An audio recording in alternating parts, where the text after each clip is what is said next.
క్యా హో రహా హై, ఏం జరుగుతోంది రాష్ట్ర కాంగ్రెస్ పార్టీలో అనేదే ఇవాళ మన డిబేట్ పాయింట్. ఇవాళ నాతో పాటు డిబేట్లో నాతో పాటు స్టూడియోలో చరణ్ కౌశిక్ యాదవ్ పాల్గొంటున్నారు, TPCC general secretary, party young leader. అలాగే పాపారావు గారు ప్రముఖ రాజకీయ విశ్లేషకులు నాతో లైవ్లో ఉన్నారు. శుభప్రద పటేల్ గారు బీఆర్ఎస్ నాయకులు, మాజీ బీసీ కమిషన్ సభ్యులు. అలాగే విజయ్ సునీత్ గారు బీజేపీ అధికార ప్రతినిధి. అందరికీ నమస్కారం అండి. Thank you for your time. Right, ఏంటి కౌశిక్ గారు, ఏం జరుగుతోంది అసలు? నేను అన్నట్టుగా క్యా హో రహా హై అంటే ఒక్కసారిగా సావధానంగా జరుగుతోందంటే సావధానంగా జరగట్లేదు, కానీ ఒక్కసారిగా ఇంత హీటు అంటే రహస్య సమావేశాల దగ్గర మొదలయ్యి కులగణన, ఎస్సీ వర్గీకరణ, ఇవాళ జిల్లా పార్టీ ఎమ్మెల్యేలతో సమావేశం అనుకుందల్లా హడావుడిగా సిఎల్పి, వెంటనే ఫ్లైట్ టు ఢిల్లీ. ఏం జరుగుతోంది అంటే ప్రధానంగా ఈరోజు కార్యవర్గ అంటే సిఎల్పి సంబంధించి ఎమ్మెల్యేలతోటి ఎమ్మెల్సీలతోటి కాంగ్రెస్ పార్టీలో ఉన్నటువంటి ఎమ్మెల్యేలతో సమావేశం జరిగింది. సమావేశంలో ప్రధానంగా ఎస్సీ వర్గీకరణ కావచ్చు, అదేవిధంగా బీసీలకు సంబంధించి కులగణన కావచ్చు, ఖచ్చితంగా తెలంగాణ రాష్ట్రంలో కాంగ్రెస్ ప్రభుత్వం ఇచ్చిన మాట నిలుపుంది కాబట్టి దానిలో భాగంగా 2 సభలు ఏర్పాటు చేయాలని చెప్పేసి ఒక నిర్ణయానికి రావడం జరిగింది. అదే కాకుండా లోకల్ బాడీ ఎలక్షన్ కూడా సమాయత్తం కావాల్సిన అవసరం ఉంది. ఎందుకంటే ఇప్పటివరకు కాంగ్రెస్ ప్రభుత్వం 170 హామీలు నెరవేర్చారు. అదే కాకుండా ఈరోజు రైతు భరోసా సంబంధించి దాదాపు 6-7 ఎకరాల వరకు కూడా అమౌంట్ జమ అవుతా ఉంది. కాబట్టి ఖచ్చితంగా లోకల్ బాడీ ఎలక్షన్స్, అదే కాకుండా వారికి ఏమైనా సమస్యలు ఉంటే కూడా ఇన్ఛార్జి మంత్రి కావచ్చు, మంత్రి గారు కావచ్చు, అదేవిధంగా ముఖ్యమంత్రి గారు చూసుకుంటారు. ఇంకా ఏమైనా సమస్యలు ఉంటే ఇన్ఛార్జి జనరల్ సెక్రటరీగా నేను పరిష్కరిస్తానని చెప్పేసి ఈరోజు ఎమ్మెల్యేలకు అదేవిధంగా ఎమ్మెల్సీలకు నిర్దేశం చేశారు. అదే కాకుండా ఢిల్లీకి ఎందుకు వెళ్ళారంటే ఢిల్లీకి ప్రధానంగా పీసీసీ కార్యవర్గం కావచ్చు, అదేవిధంగా రాహుల్ గాంధీ గారు 2 సభలకు రాబోతూ ఉన్నాడు. కాబట్టి ఆ సభలకు సంబంధించినటువంటి ఎక్కడెక్కడ సభలు పెట్టాలి, ఏ విధంగా తెలంగాణ రాష్ట్రంలో కులగణన చేసినాం, వర్గీకరణ సంబంధించి ఏ విధంగా చేసినాం, అన్ని విషయాలను కేంద్ర నాయకత్వాన్ని వివరించే ప్రయత్నంలో భాగంగా ఈరోజు మహేష్ కుమార్ గౌడ్ గారు, అదేవిధంగా డిప్యూటీ సీఎం పట్టి విక్రమార్క గారు, ముఖ్యమంత్రి రేవంత్ రెడ్డి గారు, అదేవిధంగా దీపాదాస్ మున్షి గారు, అదేవిధంగా ఉత్తమ్ కుమార్ రెడ్డి గారు అందరూ కలిసి ఢిల్లీకి వెళ్ళడం జరిగింది. అదే కాకుండా త్వరలోనే రాష్ట్ర కార్యవర్గాన్ని కూడా ప్రకటిస్తున్నామని చెప్పేసి మా కాంగ్రెస్ పార్టీ అధ్యక్షుడు మహేష్ కుమార్ గౌడ్ గారు చాలా స్పష్టంగా ప్రకటించిండు.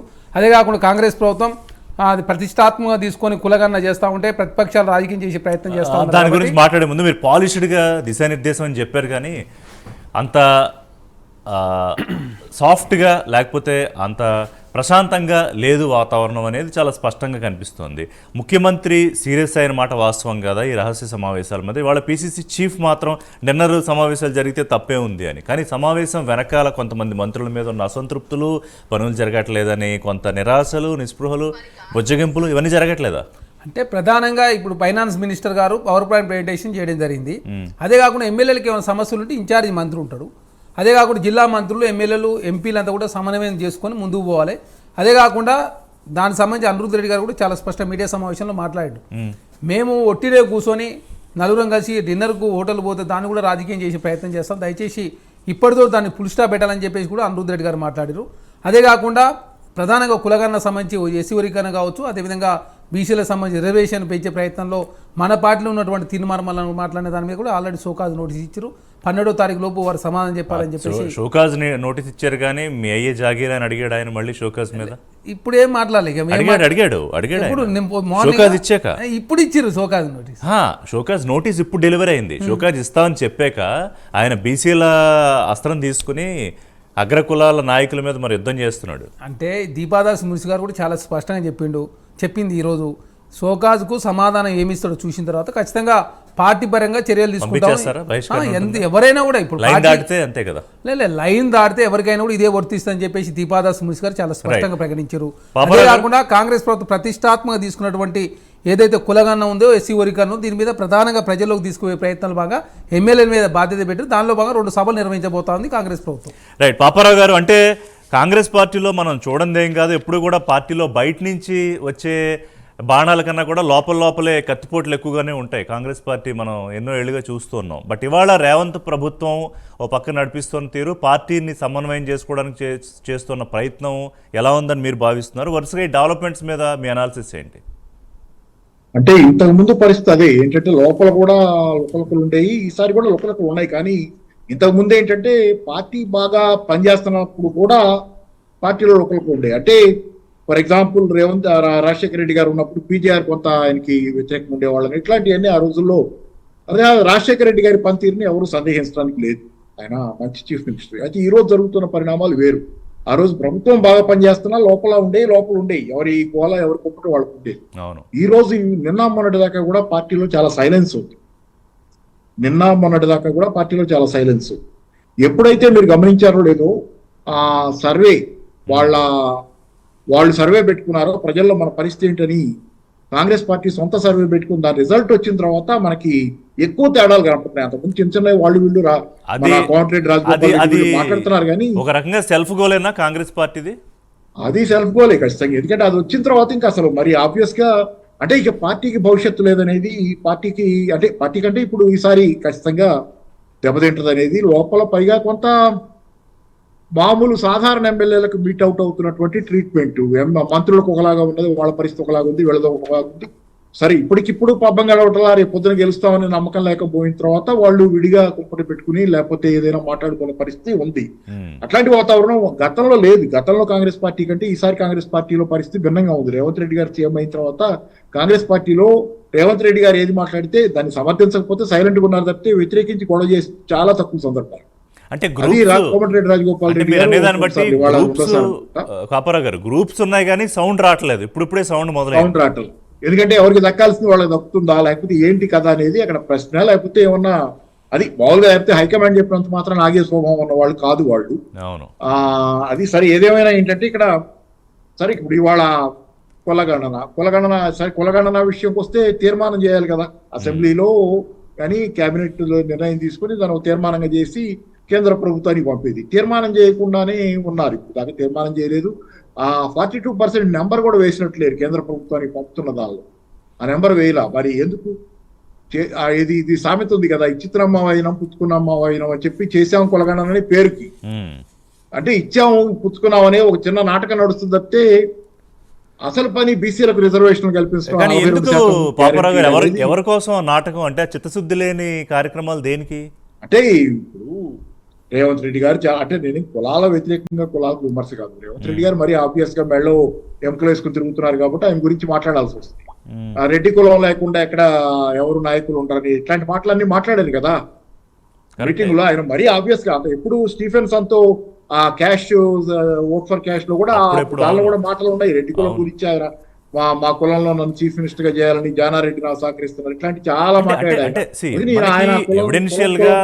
మిగతా వాళ్ళు ఎవరు ఇలా మాట్లాడు. మరి ఆయన దగ్గర నుంచి బీసీ కులాలకి రిజర్వేషన్ ఇస్తారని అంత ఎక్కువగా మనం కెనాట్ ఎక్స్పెక్ట్. కానీ ఎవిడెన్షియల్ గా పాపారావు గారు Congress party Reddy dominance, community dominance అనేది ఇప్పుడు కొత్త కాదు. ఎనీవే మనకి అసలు కాంగ్రెస్ పార్టీ ఒక రకంగా ముఖ్యమంత్రులు చూస్తే ఎవరున్నారు అదర్ దాన్ రెడ్డిస్ ఒకళ్ళిద్దరు తప్ప పెద్దగా లేరు. సో చూద్దాం దానికి సంబంధించి కులగండ గురించి డీటెయిల్డ్గా మాట్లాడదాం. రైట్ సునీత్ గారు, ఏంటి బీజేపీ లక్ష్మణ్ గారు అంటే ఏ పార్టీ అయినా ఉన్న పరిస్థితిని రాజకీయంగా తమకు అనుకూలంగా మలుచుకోవడానికి ప్రధానంగా చూస్తారు. Senior leader, Morcha national president ఆయన, అలాగే రాజ్యసభ ఎంపీ. ఆయన ఏమంటారంటే ముస్లింలకు అప్పనంగా రిజర్వేషన్లు కట్టబెట్టేయడానికే బీసీ జనాభా తగ్గించి చూపిస్తున్నారనేది సీరియస్ కామెంట్ చేశారు. అది చెప్పండి. దానికన్నా ముందు కాంగ్రెస్ పార్టీలో అంతర్గతంగా జరుగుతున్న దాని మీద మీ అబ్జర్వేషన్ ఏంటి? ఈ రెండు కలిపి చెప్పండి. నమస్తే అండి. నమస్కారం అండి. ప్యానెల్ ఉన్న మిత్రులందరికీ, మీకు టైమ్ లైన్ మిత్రులందరికీ గుడ్ ఈవినింగ్ అండి. నమస్కారం సార్. రీసౌండ్ వస్తుంది, చెప్పండి. మీ వాయిస్ బాగానే ఉంది, మీరు మాట్లాడండి. Okay sir. ఇప్పుడు కాంగ్రెస్ పార్టీ అంతర్గత విషయము అంటే కాంగ్రెస్ పార్టీ ఎప్పుడైనా ఎవరు వాళ్ళని విమర్శించాల్సిన అవసరం లేదు. వాళ్ళే సానుభూతి కావాలనుకున్నప్పుడు ఒకలాగా, అవతల టార్గెట్ చేసినప్పుడు ఒకలాగా, ఈ విధంగా ముందుకెళ్తున్న సంగతి మనం ఎన్నో సంవత్సరాలు వాళ్ళ ప్రభుత్వాలను పడేయాలన్నప్పుడు, పడగొట్టాలనుకున్నప్పుడు వాళ్ళు ఏ విధంగా ముందుకెళ్తారు, నిలబెట్టాలన్నప్పుడు ఏ విధంగా ముందుకెళ్తారో మనకు తెలిసినాం. గతంలో మనం ఎన్నో చూసినాం కూడా సార్. ఇప్పుడు అంతకు వేరే విధంగా పోతుంటా నేను అనుకోవట్లేదు. ఇక్కడ మనం రెండు రకాలుగా కూడా చూడొచ్చు సార్. ఆయన రేవంత్ రెడ్డి గారు ఆయన మీద సానుభూతి పెంచుకోవడానికి ఆయనకు తెలియకుండా చేసిండని అనుకోవట్లేదు అనేది కొంతమంది అనుకుంటున్న విషయం. కొంతమంది ఆయనకు తెలిసి చేసినారు, ఆయనకు అధిష్టానం దగ్గర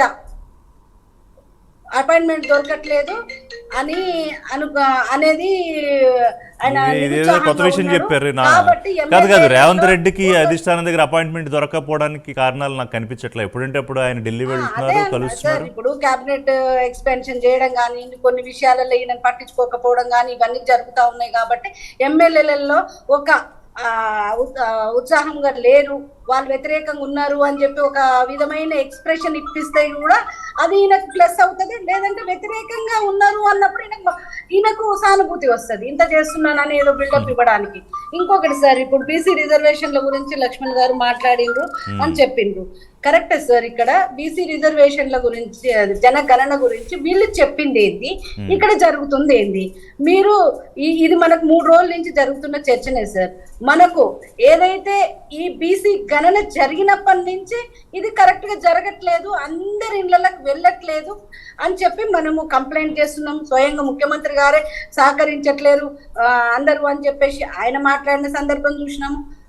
మళ్ళీ ఇప్పుడు వచ్చిన ఏదైతే 3,54,00,000 ప్లస్ 16 లక్షలు అటెండ్ కాలేదంటారు, 3,70,00,000 జనాభా వచ్చిందని చెప్తున్నప్పుడు టోటల్ జనాభానే రాంగ్ వచ్చింది అనేది ఇప్పుడు కంప్లైంట్. మెయిన్ బీసీ వర్గాలకు పక్కకు పెట్టినా కూడా ఎందుకు అంటే మనకు వచ్చేసి ఎలక్షన్ ఏదైతే ఓటర్ లిస్ట్ కానివ్వండి, ఇప్పుడు ఏదైతే విద్యార్థుల లెక్కలు కానివ్వండి, 1 to 10th వరకు చదివిన విద్యార్థుల లెక్కలు కానివ్వండి, ఇవన్నీ ఏ లెక్కలు తీసుకున్న గవర్నమెంట్ లెక్కల ప్రకారం కాదు. అది కాదు నా పాయింట్.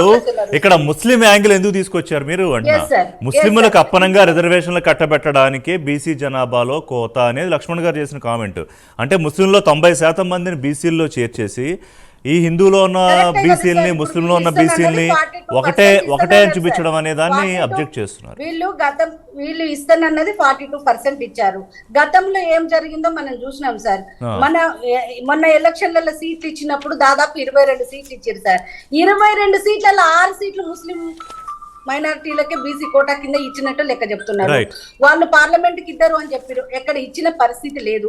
ముస్లిం ఏదైతే వాళ్లకు 12% ఏదైతే ముస్లిమ్స్ ఉన్నారో 12% దాదాపు 10.75% వాళ్ళు బీసీ వర్గాలకే వచ్చిందని చెప్తున్నారు. ఏదైతే వీళ్ళు మన హిందూ బీసీస్ ముస్లిం బీసీస్ అని తీశారు. కాదంటే ఇప్పుడు కాదు బీజేపీ ఒకటి సునీత గారు ఇక్కడ కాదు ఒక నిమిషం, బీసీలకు న్యాయం జరగాలి అనే దాని కోణంలో మాట్లాడుతున్నప్పుడు వాంటెడ్లీ ఇక్కడ బీజేపీ ఈ హిందూ ముస్లిం యాంగిల్ మళ్ళీ ఇక్కడ ఈ మైనారిటీ యాంగిల్ తీసుకురావడం వెనకాల ఇది దురుద్దేశం కాదా అనేది కాంగ్రెస్ పార్టీ ఆల్రెడీ అడుగుతున్న ప్రశ్న. దురుద్దేశం కాదు సార్, బీసీ వర్గాలని లెక్క తగ్గించారనేది ఒకటి. తగ్గించిన దాంట్లో ముస్లిం జనాభా పెంచారు. పెంచింది కూడా ఏదైతే 10.75% ముస్లిమ్స్ పేద బీసీ వర్గాలలో ఉన్నారా సార్ చెప్పండి. పటేల్ గారు ఒక నిమిషం సునీత్ గారు 1 సెకండ్ పటేల్ గారు అంటే ఇక్కడ 1 సెకండ్ ఇచ్చిన అన్నారు. ఈ రోజు 10.75 దాకా బీసీలుగా మనకు వచ్చిందా? ముస్లింలలో ఉన్న 12%కి 11% దాకా ముస్లింలు బీసీలలో ఉన్నారా సార్ చెప్పండి మీరు. ఒకప్పుడు పాలక వర్గాలు సార్ అవి మనకు నైజాం ప్రభుత్వంలో. అయితే ఇవాళ 11%కి వచ్చిండ్రు అంటే మీరు హిందూ బీసీలు అనేది తగ్గిస్తున్నారని మీరు ఖచ్చితంగా అనుకోవాల్సిందే కదా సార్. మనం గతంలో చూసుకుంటే ఏదైతే జిహెచ్ఎంసీ ఎలక్షన్ 50 సీట్లు మనం లక్ష్మణ్ గారు కామెంట్ మీద రియాక్ట్ అవుతారా? సునీత్ గారు వెయిట్ మళ్ళీ వస్తాం మీ దగ్గరికి. Please wait. భారతీయ జనతా పార్టీ ఏంటంటే ఎంతసేపు ముస్లింల పేరు చెప్పి ఓట్లాడుకునే ప్రయత్నంలో భాగంగా హిందూ ముస్లిం సెంటిమెంట్ రెచ్చగొట్టి మరొకసారి బీసీలకు సంబంధించి 42% రిజర్వేషన్ రావద్దని చెప్పి కోరుకుంటున్నా కనపడతా ఉంది. ఎందుకంటే ఎప్పుడు కూడా భారతీయ జనతా పార్టీ కేంద్రంలో బీసీ ప్రధానమంత్రి మీరు ముస్లింలు తీసుకొచ్చి హిందూ బీసీలను ముస్లిం బీసీలను ఒకటే అని చూపించి ఆ లెక్క చూపిస్తున్నారు కదా. లక్ష్మణ్ గారు రాజ్యసభ సభ్యులు, సీనియర్ ఎమ్మెల్యే, అదే కాకుండా రాజ్యసభ ఓబీసీ సెల్ జాతీయ అధ్యక్షుడు, అదే కాకుండా బీజేపీ పార్లమెంటరీ బోర్డులో వారు సభ్యులు. వారు ఈ విధంగా మాట్లాడి చాలా బాధాకరం. ఎందుకంటే బీసీబీలో ఆల్రెడీ దూదేకులకు సంబంధించి ముస్లిం సబ్ క్యాస్ట్ అంతా కూడా బీసీబీలో ఈనాడు పెట్టింది కాదు. అది తెలంగాణ సమైక్య రాష్ట్రంలో చాలా సంవత్సరాల నుంచి ఉన్నది. అదే కాకుండా రాజశేఖర రెడ్డి ముఖ్యమంత్రి ఉన్నప్పుడు బీసీఈ రిజర్వేషన్ 4% తీసుకొచ్చి అది పెట్టిన సందర్భం. మరి మీరు కేంద్రంలో ఉన్నారు, చట్టం చేసి తీసేస్తే అయిపోతుంది. ఎందుకు ఈ బాధ అంతా? మీరేమో చట్టం చేయరు, బీసీ ప్రధానమంత్రి అని చెప్తారు, ఏమనంటే కేంద్రంలో క్యాబినెట్లో మినిస్టర్లు అని చెప్పి బీసీ మంత్రిత్వ శాఖ లేదు. Okay. అదే కాకుండా బీసీ కులగన్న చేయరు మీరు. బీసీ రిజర్వేషన్ పెంచుతుంటే మేము వ్యతిరేకం అని చెప్పేసి బీహార్ లోకల్ నాయకత్వం అంగీకరిస్తుంది, జాతీయ నాయకత్వం వ్యతిరేకిస్తుంది. జార్ఖండ్ ఎలక్షన్లో వస్తే అక్కడ పోయి రిజర్వేషన్ పెంచుతామని చెప్తారు. భారతీయ జనతా పార్టీ రోజుకో మాట పూటకో మాట మాట్లాడుతూ తెలంగాణ రాష్ట్రంలో బీసీలను అవమానించే విధంగా మాట్లాడుతూ కనపడతాం. ఎందుకంటే వాళ్ళు చేయరు, వేరే వాళ్ళు చేస్తే మాత్రం దాంట్లో కొరీలు పెట్టి ముస్లింల పేరు మీద ఓట్లు వేయించే ప్రయత్నం ఓకే, మీ భాగంగా దగ్గర భారతీయ జనతా మీ పార్టీ మీద ముందుకు ఇంకా కనపడతాం. ఇంకా ఇంకా ఎలిగేషన్స్ ఉన్నాయి. వాటి దగ్గరికి వచ్చే ముందు శివప్రద పటేల్ గారు, ఒక నిమిషం సునీత్ గారు మళ్ళీ వస్తాం మీ దగ్గరికి. Wait please wait. సో ఇప్పుడు బీఆర్ఎస్ అభ్యంతరం ఏంటి పటేల్ గారు? ఒకటి, మీరు లెక్క పెట్టినప్పుడు సరే డిఫరెన్స్ లెక్కల్లో తేడాలు ఉన్నాయి. కేటీఆర్ గారు అన్నది 56% అయితే ఇప్పుడు అది 46% ఎలా పడిపోయింది అనేది ఒకటైతే, ఏంటి అసలు ప్రాబ్లం? ఇప్పుడు చట్టం చెయ్యలేదనా, లేకపోతే కులగండ సరిగా జరగట్లేదనా, ఏంటి బీఆర్ఎస్ అభ్యంతరం? గుడ్ ఈవినింగ్ రిషి గారు, అదేవిధంగా ప్యానెల్ ఉన్నటువంటి మిత్రులందరూ కూడా నమస్తే. Good evening. ముఖ్యంగా వీళ్ళు చెప్పింది ఏంది, కామారెడ్డి డిక్లరేషన్ చేసి కులగణన 6 నెలలలో కులగణన చేస్తాం, 23% ఉన్నటువంటి లోకల్ బాడీ రిజర్వేషన్స్ ని 42% పెంచుతాం అనేది వాళ్ళ ప్రథమ ఉద్దేశం, వాళ్ళ డిక్లరేషన్. దానికి అనుగుణంగా వీళ్ళు ఎన్ని జీవోలు ఇస్తున్నారో, ఆ జీవో నంబర్ ఫస్ట్ ఏం చేసారు వీళ్ళు, ఒక అసెంబ్లీలో ఫిబ్రవరి 16 తారీఖు 2024లో అసెంబ్లీలో రిజల్యూషన్ మూవ్ చేసినప్పుడు బీఆర్ఎస్ పార్టీ కావచ్చు, బీజేపీ కావచ్చు, ఉన్నటువంటి అన్ని పక్షాలు కూడా కాంగ్రెస్ ఏదైతే రిజల్యూషన్ తెచ్చిందో దానికి పూర్తి మద్దతు ఇస్తేనే ఏకగ్రీవంగా రిజల్యూషన్ పాస్ అయింది అసెంబ్లీలో. ఆ విషయం మొదట గుర్తుపెట్టుకోవాలి. తర్వాత ఆ రిజల్యూషన్ కి అనుగుణంగా నెక్స్ట్ డేనో అప్పుడో కార్యాచరణ మొదలు పెట్టాలి, కానీ పెట్టలేరు. ఒక నెల తర్వాత జియో నంబర్ 26 తీసుకొచ్చిర్రు, బీసీ వెల్ఫేర్ డిపార్ట్మెంట్ నుండి కులగణన కోసం ఒక జియో తీసుకొచ్చారు. అది కూడా ఎందుకు తెచ్చిర్రు, పార్లమెంట్ ఎన్నికలు వస్తున్నాయి కాబట్టి, ఎలక్షన్ కోడ్ వస్తుంది కాబట్టి, ఆ కోడ్ కి ముందు ప్రజలందరూ మళ్ళీ అడుగుతారు, ఎలక్షన్లకు ఓట్లకు పోతే మళ్ళా కులగణన విషయం అడుగుతారని ఒకటి నామమాత్రంగా 26 జియో తీసుకొచ్చింది. ఆ జీవో తెచ్చిన తర్వాత మేము ఆ రోజు బీసీ కమిషన్ లో సభ్యుల్ని, మాకు ఒక యాక్షన్ ప్లాన్ తయారు చేయమని ఒక మెమో ఇవ్వడం జరిగింది. మేము పీపుల్ ఫర్ క్యాస్ట్ సెన్సెస్ అని, people's committee for caste census, Murali Manohar గారు, అదే ఆకునూరు మురళి గారు, పృథ్వీ గారు, ఇట్లా చాలా మంది ప్రొఫెసర్స్ మేధావులందరితో కూడా మీటింగ్స్ పెట్టి ఒక క్వశ్చనర్ ప్రిపేర్ చేసి యాక్షన్ ప్లాన్ తయారు చేసి ప్రభుత్వానికి ఇవ్వడం జరిగింది. ఆ ప్రభుత్వం అది పట్టించుకోకుండా ఆ ఏదైతే జియో గతంలో ఇచ్చినటువంటి జియోని అక్కడనే పక్కకు పెట్టేసి మళ్ళీ కొత్తగా జియో నంబర్ 18 అని చెప్పి ప్లానింగ్ డిపార్ట్మెంట్ తో మేము చేస్తామని చెప్పేసి జియో నంబర్ 18 ఇవ్వడం జరిగింది. ప్లానింగ్ డిపార్ట్మెంట్ తో చేస్తే ఏమవుతుందంటే, గతంలో బీహార్ రాష్ట్రంలో కూడా కులగణన జరిగింది. జిఏడి ద్వారా వాళ్ళు కులగణన చేస్తే హైకోర్టు ఏదైతే పాట్నా హైకోర్టు ఆ రిజర్వేషన్ల అంశాన్ని కొట్టేసిన సందర్భంలో అందులో డిస్కషన్ లో వచ్చినటువంటి విషయాలు ఏంటంటే, రిజర్వేషన్లు పెంచేటటువంటి ప్రపోజల్ చేయాల్సింది కమిషన్లు, కానీ మీరు బీసీలకు సంబంధించి రిజర్వేషన్ పెంచాలని ప్రభుత్వం ఏ విధంగా నిర్ణయం తీసుకుంటుందని చెప్పేసి దాంట్లో ఆబ్జెక్షన్ చేసి అది ఒక మెయిన్ పాయింట్ గా అక్కడ ఉన్నటువంటి రిజర్వేషన్. కానీ ఇక్కడ పాయింట్ ఏంటంటే పటేల్ గారు, ఏదైతే ఎండ్ రిజల్ట్ మనకు కావాలో అంటే బీసీలకు 42% ఇప్పుడు స్థానిక సంస్థల్లో రిజర్వేషన్లకు సంబంధించి ఇవాళ ఎమ్మెల్యేలందరికీ దిశానిర్దేశం చేశారు. ఇన్ఛార్జ్తో పాటు ముఖ్యమంత్రితో పాటు పీసీసీ చీఫ్ అందరూ. ఆ బాధ్యత ఎమ్మెల్యేలదే స్థానిక సంస్థల్లో. సార్ రిజల్ట్ ఎలా రావాలో టార్గెట్ వేరు. సో ఇప్పుడు ఇక్కడ ఎన్ టార్గెట్ రీచ్ అవుతున్నప్పుడు బీసీలకు న్యాయం జరిగినట్టే కదా, ఇంకా మీకు అభ్యంతరం ఏంటంటే? నేను అదే రిషి గారు, నేను వీక్షకులు కూడా పూర్తిగా తెలియాలి, కాంగ్రెస్ పార్టీ చెప్పే మాటలు ఆచరణలో ఉండయనే విధంగానే కాంగ్రెస్ పార్టీ వివరించింది. గతం నుండి కూడా మేము చెప్తున్నాం, ఫస్ట్ బీసీ కమిషన్ ఉన్నటువంటి రాష్ట్రంలో ఉన్నటువంటి బీసీ కమిషన్ కి డెడికేటెడ్ కమిషన్ గా డెసిగ్నేట్ చేస్తూ జీవో నంబర్ 47 ఇచ్చింది. జీవో నంబర్ 47లో కూడా క్లియర్ గా గతంలో supreme court Krishnamurthy versus union of India కావచ్చు, అదేవిధంగా Vikas Kishan Rao Gawali versus state of మహారాష్ట్రకు సంబంధించి 2 కేసులలో సుప్రీంకోర్టు జడ్జిమెంట్ ఏమంటే 50% ఎస్సీ ఎస్టీ బీసీ కలిసి 50% దాటొద్దని చెప్పేసి క్లియర్ గా జడ్జిమెంట్ ఉంది. ఆ జడ్జిమెంట్ ని వీళ్ళు కోడ్ చేసిర్రు. ఎప్పుడైతే ఆ ముందున్న ఇప్పుడు ఉండేటటువంటి బీసీ కమిషన్ కి జీవో నంబర్ 47 ఇచ్చినప్పుడు అదే కోడ్ చేసిర్రు.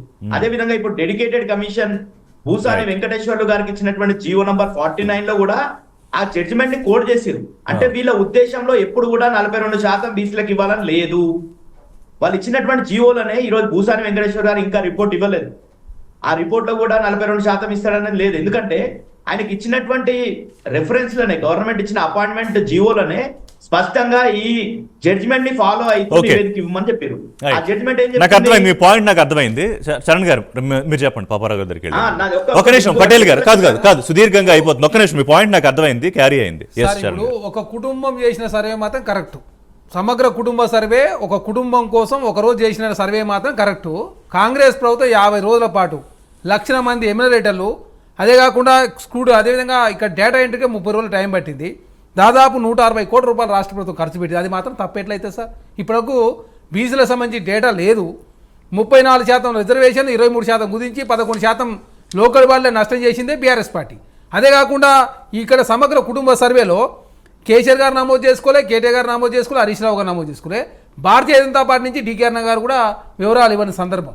కాబట్టి రాష్ట్ర ప్రభుత్వము చాలా పక్కడ్బందీగా ఏ వర్గాలకు నష్టం జరుగుతుందని ప్రభుత్వం భావించి సమగ్ర కుటుంబ సర్వే ఇంటిని సర్వే నిర్వహిస్తే భారతీయ జనతా పార్టీ బాధేస్తుంది. కేటీఆర్ గారు ఢిల్లీలో ఏమన్నారంటే, ఇవాళ కేంద్ర మంత్రులను కలవడానికి వెళ్ళారు కదా, రాష్ట్రంలో లక్షల మంది వివరాలు సేకరించుకుంటానే కులగండ అయిపోయింది బ్రహ్మాండంగా అని పార్లమెంట్లో రాహుల్ గాంధీ ఎలా చెప్తారు? అలాగే ఇవ్వలేదు చాలా మంది అని మీరే చెప్తున్నారు. ఇవాళ బట్టి గారు కూడా మళ్ళీ ఏమన్నారు, ఇంకా ఇప్పుడు ఇవ్వాలి అంటే కనుక ఎస్ వీఆర్ వెల్కమ్, మీరు కావాలంటే డీటెయిల్స్ మళ్ళీ ఇవ్వండి అని. అంటే ఎందుకు ఎంత కన్ఫ్యూజన్ సార్? ఇప్పుడు ఏ సర్వే అయినా కూడా కేంద్ర ప్రభుత్వం కులగన్న మన ఏది 2011 సెన్సెక్స్ చేసినప్పుడు ఎవరు చేస్తారు సార్? అధికారులే. ఈ అధికారులే చేయాల్సింది. మరి కేంద్రం నుంచి ఏమన్నా వస్తారా, లేకపోతే రాష్ట్రంలో గతంలో కేసీఆర్ గారు ఉన్నప్పుడు ఎవరు చేశారు? వాళ్ళ ఇంటర్వ్యూలో ఏమైనా పోయి రోడ్డు మీద పోయి ఏమైనా ఇండ్లు తిరిగి చేసిరా? అధికారులే చేయాల్సింది. ప్రభుత్వము చిత్తశుద్ధితోటి పకడ్బందీగా 50 రోజుల పాటు నిర్వహిస్తే ఆ సర్వే తప్పని చెప్పేసి బీఆర్ఎస్ పార్టీ అంటది. ఇక్కడ భారతీయ జనతా పార్టీ వాళ్ళు డీకే అన్న గారు సమాచారం ఇవ్వకుండా ఆ సర్వే ఆమె తప్పని చెప్తుంది. ఇక్కడ బీసీ సంఘాలు, బీఆర్ఎస్ పార్టీ, భారతీయ జనతా పార్టీ ఒకటే తెలంగాణ రాష్ట్రంలో కాంగ్రెస్ ప్రభుత్వం నిర్వహించిన సర్వేని తప్పుపడే ప్రయత్నం చేస్తే ఎట్లా? పాపారావు గారు, ఇక్కడ 2 విషయాలు. ఒకటి, సర్వే ద్వారా బీసీలకు నిజంగా న్యాయం చేయాలి అనే కమిట్మెంట్ కాంగ్రెస్ పార్టీకి ఉంది అని అనిపిస్తోందా? లేకపోతే ఇప్పుడు బీఆర్ఎస్ నాయకులు చెప్పినట్టు, బీజేపీ నాయకులు చెప్పినట్టు, సరే బీజేపీ ఒక కమ్యూనిటీ యాంగిల్ తీసుకొచ్చింది అనుకోండి, దాని మీద కూడా మీరు కామెంట్ చేయొచ్చు. సో ఇక్కడ పెద్ద క్వశ్చన్ మార్క్ ఏంటంటే, రేవంత్ రెడ్డి ప్రభుత్వానికి నిజంగానే 42% చేసే ఒక ఆలోచన, కమిట్మెంట్ బీసీలకు ఉందా లేదా అనేది. Please yeah. వాళ్ళకి నిజంగా ఉందా లేదా అనేది మనం దీన్ని ఎనలైజ్ చేయడం, నోటి మాటగా కొట్టేయటం, అవునంటో కాకుండా, ఉదాహరణ, కేంద్ర ప్రభుత్వం ఓకే చేయకపోయినా మేము పార్టీ పరంగానైనా 42% ఇస్తా ఉన్నాడు. అవును, ఆయన మీరు పార్టీ పరంగా 42% ఇచ్చారు, ఓకే అనుకుందాం, చేశారు. చేస్తే మీరు చేస్తారు, ఎదుటి పార్టీ చేయాలని లేదు కదా. డబ్బులు ఉన్నటువంటి బలమైన అభ్యర్థి ఎదుటి పార్టీలో పెద్ద కులమో ఇంకో అభ్యర్థులు ఉంచుంటే ఈ బీసీ అభ్యర్థి ఓడిపోతే అల్టిమేట్ గా 42% మీకు కనపడరు స్థానిక సంస్థలు, అంతే కదా. కనపడరు. కానీ కాంగ్రెస్ పార్టీ ఇచ్చిన వాటిని నిలబెట్టుకున్నట్టు ఇవాళ అట్లా అంటారు. ప్రాతినిధ్యం అంటే గెలిచిన వాళ్ళలో మొత్తం అన్ని పార్టీ, ఇప్పుడు ఎస్సీ నియోజకవర్గాలు ఉన్నాయి సార్, అక్కడ అందరు ఎస్సీలు ఉంచుంటే ఆ 10 మొత్తం ఉన్న 19 తెలంగాణలో ఉన్నాయి అనుకో, దానిలో 2-3 ఎస్సీ నియోజకవర్గాలు ఉంటాయి, ఆ 2-3 మాత్రం గ్యారంటీగా ఎస్సీలు ఉంటారు. అవును, అది కదా ప్రాతినిధ్యం రావాలనేది. మీరు ఒక్కబడిగా ఇచ్చామంటే ఇచ్చామా, ఇందాక నేను చెప్పింది, ఇచ్చుకున్నామా ఆయన పుచ్చుకున్నామా ఆయన, ఎదుటోళ్ళకి ఎట్టోళ్ళ అభ్యర్థిని నుంచో పెడితే డబ్బులు ఉన్నటువంటి అభ్యర్థిని, సహజంగా ఏంటంటే వెనకబడ్డ కులాల్లో కానీ ఎస్సీ ఎస్టీల్లో కానీ ఆర్థికంగా బలంగా తక్కువతో ఉన్నది. వర్గం కులం కలుస్తాయి చాలా చోట్ల. అవును, వర్గం పరంగా కూడా ఆర్థిక పరంగా కూడా బలహీనంగానే ఉంటారు కింద వర్గాలు, కింద కులాల వాళ్ళు ఎక్కువ సందర్భాలు. కాబట్టి ఇప్పుడు అదేమవుద్ది, మీకు ఊరికే మీరు ఇచ్చామని పెంచుకుంటారు, అక్కడ జరగదు. ఇది ఒకటి ఉంది. రెండోది, మీకు చూస్తే ఇంకోటి, అసలు చిత్తశుద్ధి ఉందా లేదా అనే దగ్గర 2011 జనాభా లెక్కల ప్రకారం తెలంగాణలో జనాభా 3,50,00,000. 2011 జనాభా లెక్కల ప్రకారం 3,50,00,000. ఇప్పుడు వీళ్ళు ఎంత చెబుతున్నారు? 3,70,00,000 చెబుతున్నారు. 20 లక్షలు పెరిగిందా? చూడండి మరి, అదే ఎన్నేళ్ళు ఇది? 2014 సంవత్సరాల తర్వాత ఎంత ఇది తర్వాత. అప్పాని 2014 సమగ్ర సర్వే ప్రకారం ఉన్న డేటా ప్రకారం మ్యాచ్ అవుతుంది. అప్పాని 2011, 14 మధ్య 3 ఏళ్ళ గ్యాప్, ఇక్కడికి అక్కడికి 10 ఏళ్ళు గ్యాప్. అది అంటే మీకు ఓవరాల్ గా ఇప్పుడు తెలంగాణలో జనాభా లెక్కలు ఏంటంటే సుమారు 4,30,00,000 పైన ఉందని. ఎందుకంటే ఎలక్షన్ కమిషన్ ఓటింగ్, సరే ఓటర్లలో డూప్లికేట్ ఓటర్లు ఉన్నారని చెప్పి కొత్త వాదం తెచ్చారు. ఎలక్షన్ కమిషన్ ప్రకారం తెలంగాణలో ఓటర్లు 3,36,00,000 మంది ఉన్నారు. ఓటర్లు అంటే ఎవరు? 18 ఏళ్ళు దాటిన వాళ్ళు కాకుండా చిన్నపిల్లలు ఉన్నారు కదా. అవును. దెన్ ఎంత అవుతారు? వీళ్ళు చెప్పిన 4,30,00,000 చేరుతుంది. మరి వీళ్ళ లెక్కల ప్రకారం 3,70,00,000 ఎలా వచ్చారు జనాభా? ఎక్కడి నుంచి వచ్చారు? తగ్గించేశారు మీరు జనాభాని. సో ఇప్పుడు ఎవరిలో తగ్గించింది ఏ కులాల్లో తగ్గింది అనేది, అంటే ఇది అవకతవకగా జరిగింది అనే దానికి చాలా అంటే కావాలని చేశారా ఇవన్నీ ఒకటి, అదొక ప్రశ్న. కావాలని చేశారనే దాని మీద ఆరోపణకి బలం ఎక్కడి నుంచి వస్తుందంటే మీరు 42% నెంబర్ వేయకుండా కేంద్ర ప్రభుత్వానికి పంపేదానికి నిర్ణయం తీసుకునే దగ్గర ఇవన్నీ కొంచెం అక్కడ ఏంటంటే మరి బడే భాయ్ చోటే భాయ్ మీరు అవకాశం కల్పించారా 11%. ఇప్పుడు ఇందాక మేడం అన్నారు బీజేపీ నుంచి మాట్లాడుతా ముస్లింల విషయం తెచ్చారు. సరే వాళ్ళు నిరంతరంగా ఎక్కడ ఎత్తికినా కానీ ముందు ఆ పాయింట్ ఎత్తుకుంటారు, దాన్ని అదే బలమైన పాయింట్గా ఎత్తుకుంటారు. సహజంగా వాళ్ళు చేస్తారు. ఉన్న చోట్ల ఏం చోట చేస్తారు, కొన్ని చోట్ల ఉండొచ్చు లేదంటే వాళ్ళు మాట్లాడే తప్పంటారు పూర్తిగా, కానీ ఉన్న చోట్ల ఏం చోట చేయటం వాళ్ళ బలం.